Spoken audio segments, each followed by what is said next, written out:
Dear students, welcome to the classes of our Academy. Today we are studying the chapter on depreciation and we are doing the illustration 20 20 number illustration हम कर रहे हैं और इसमें दोनों method में करेंगे। मेरे साथ क्वेश्चन पढ़ लो। 1 अप्रैल 2022 को a firm purchased machinery for 12 lakh. On October 1, 2024, exactly 23-24 और 6 महीने 2.5 months के बाद 2.5 years के बाद a part of the machinery purchased on 1 April 22 जो खरीदा था 12 लाख का, उसका एक पार्ट 80,000 का था, उसको 2.5 साल के बाद 45,000 में बेच दिया।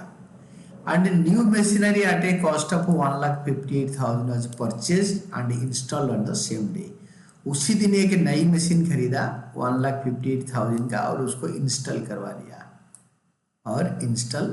लिया। Depreciation at the rate of 10% per annum was provided following diminishing balance method. So necessary ledger accounts up to the date year ending 31st March 2005 if provision for depreciation account is not maintained, provision for depreciation account is maintained. Diminishing balance method. So now proceed.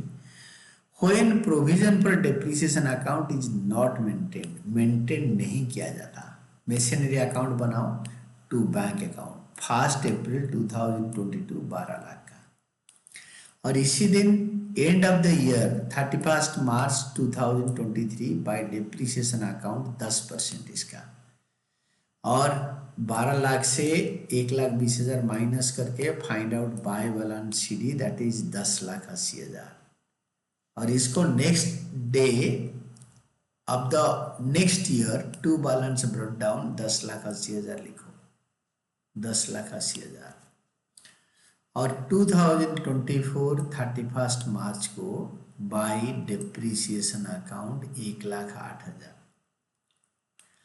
और 10,80,000 से बड़ा है दोनों तरफ लिखो, उससे 1,08,000 minus करके, क्योंकि इसी का 10% होगा ना 10,80,000 का 10%, तो इससे 1,08,000 माइनस करके यू विल बी गेटिंग 9,72,000।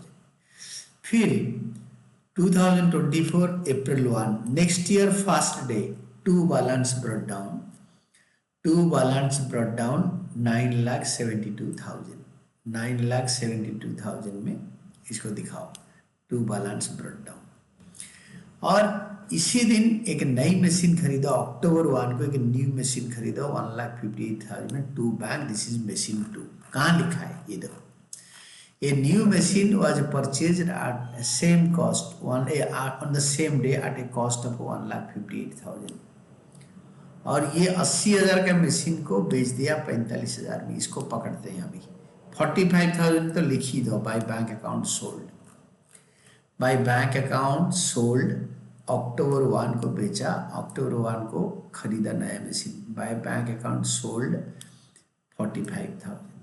ये तो दे रखा है। ये दोनों वैल्यू कैसे आएगा, ये दोनों वैल्यू निकालना एक चैलेंज है।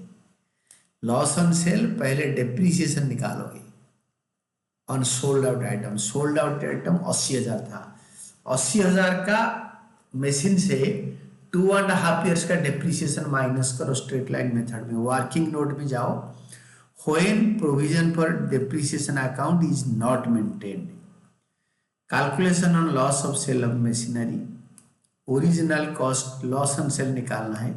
ओरिजिनल कॉस्ट ऑन 1 अप्रैल 2022 80,000 का था, लेस डेप्रिसिएशन 10% फॉर 22-23 8,000, तो फर्स्ट ईयर का डेप्रिसिएशन जाने के बाद 72,000 बचा।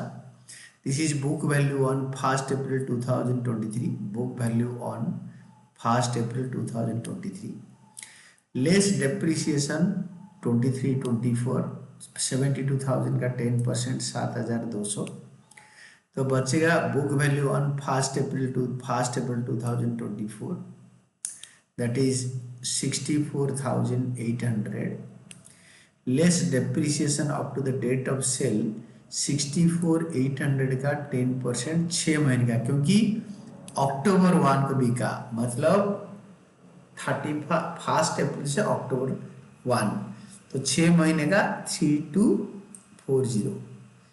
और इसका book value of the sold item और sold item on date of sale, जिस दिन बिका 1 अक्टूबर को, तो उसका बुक वैल्यू था 61,560 और बिका 45,000 में, लेस सेल प्रोसीड्स, तो इसको बेचा 45,000 में, तो लॉस ऑन सेल हो गया 16,560 ये, और डेप्रिसिएशन फॉर द ईयर 3240। ये दोनों आपको समझ में आ गया। तो नाउ गो अप 3240 16,560, 3240 डेप्रिसिएशन, 3240 6 महीने का डेप्रिसिएशन 80,000 वाला आइटम के ऊपर, और लॉस ऑन सेल ये वाला कैसे निकला, और वर्किंग नोट को अच्छी तरह समझना है। तो you did this one and you did this one.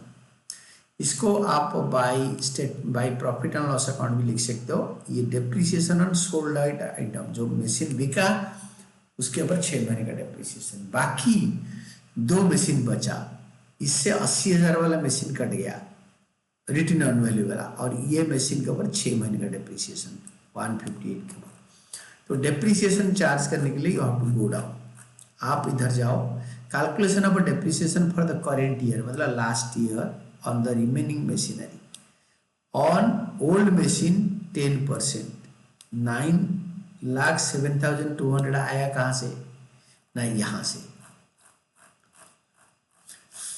आपके जो मशीन है 9,72,000 का है, 9,72,000 से जो 80,000 का जो मशीन बेचा है उसका बुक वैल्यू माइनस कर दो।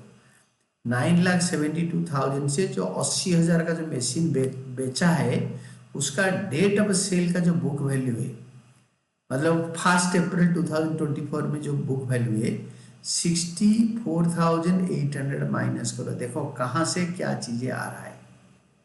ये 1 अप्रैल 2000, दिस इज द आइटम का ये डेप्रिसिएशन है 1 अप्रैल 2024। उसी दिन का बुक वैल्यू माइनस करने के बाद आएगा 9,07,200 का 10%, एक जीरो काट दो 90,720।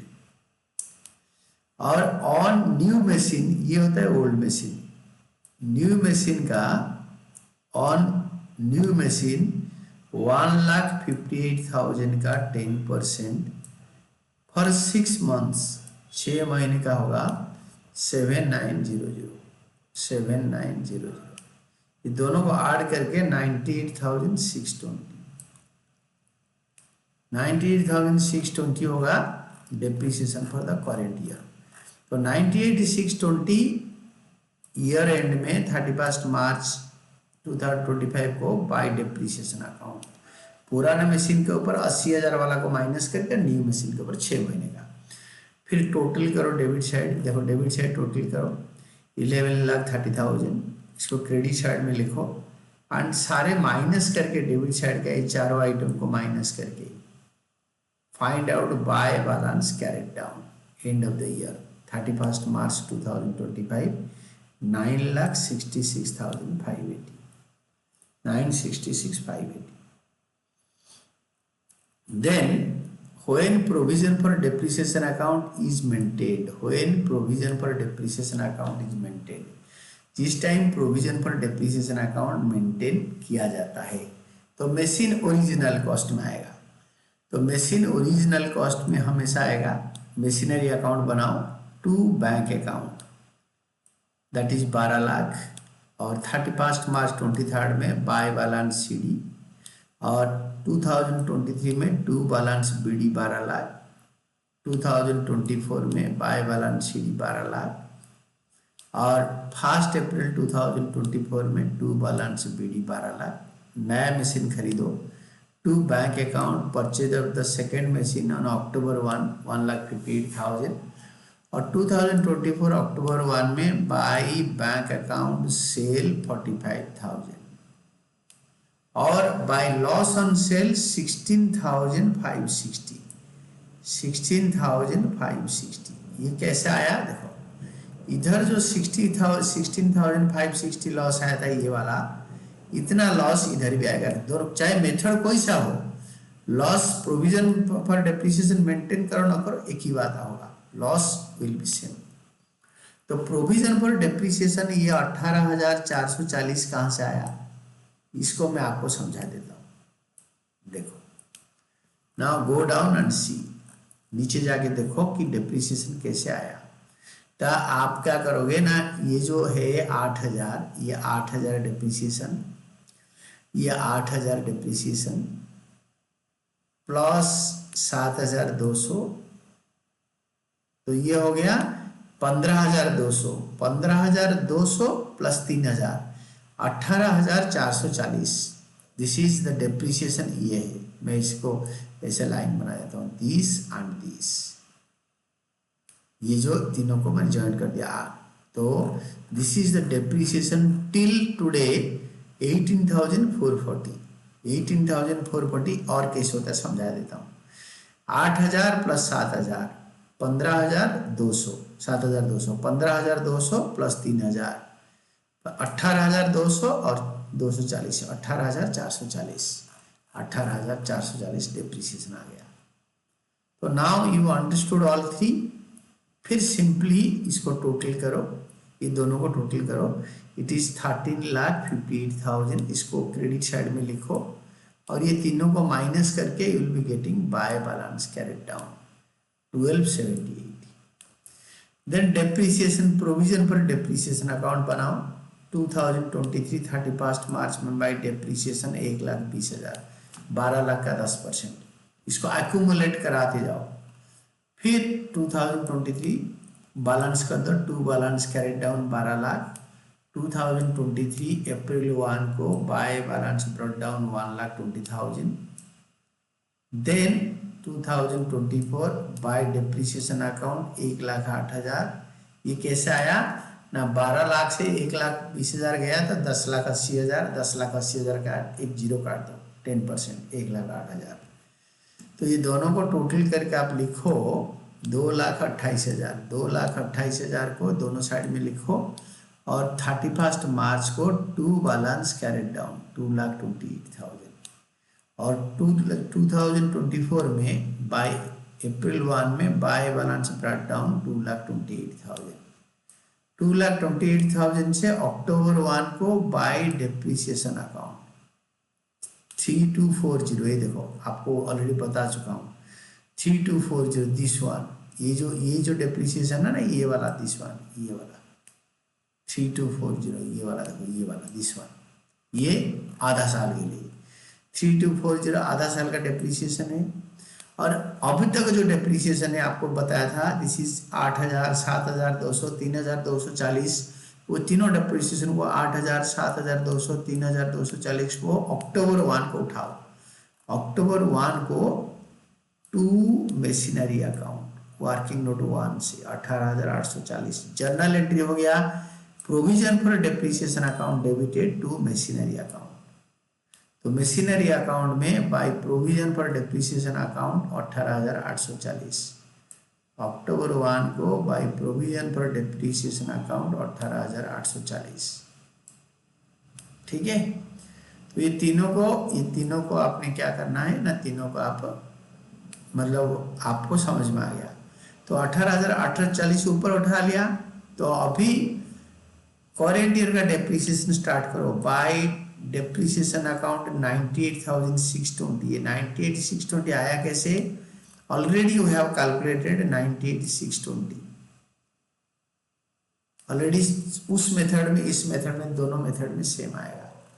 तो देन 98,620 लिखने के बाद अभी क्या करोगे ना, इसको टोटल करो, 3,29,000, 3,29,860, उसको डेबिट साइड में उतारो, उससे 8,440 माइनस करके 2025 31 मार्च को निकालो, to balance carried down. And this is all about your answer. This was a great question, actually this was a great question. और तो इसी क्वेश्चन को अच्छी तरह आपको सीखना है और पढ़ना है। And this was all about your answer.